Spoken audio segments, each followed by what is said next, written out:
Bread, રવો, બટાકાનો મસાલો, કાંદા, ટમેટા, ખારી સિંગ, કોથમરી અને ચીઝ.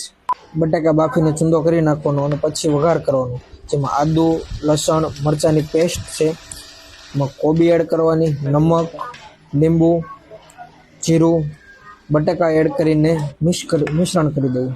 બ્રેડ ઉપર રવો લગાવવાનો અને પછી એને લોઢી ઉપર શેકવાની, બરાબર. બંને સાઈડ શેકવાની. રવાવાળો ભાગ પહેલાં શેકી નાખવાનો, પછી એને કટિંગ કરી નાખવાનું, શેકાઈ જાય એટલે 2 ભાગ કરી નાખવાના. કટિંગ કરીને પછી એની ઉપર બટાકાનો મસાલો લગાવવાનો, જે આપણે રેડી કરેલો છે, જેની ઉપર ટમેટા, કાંદા, ખારી સિંગ, ધાણા અને ચીઝ. તમે પણ રવા સેન્ડવિચ બનાવીને ખાજો, ટ્રાય કરજો અને પછી કહેજો, કોમેન્ટ કરજો કે કેવી લાગી.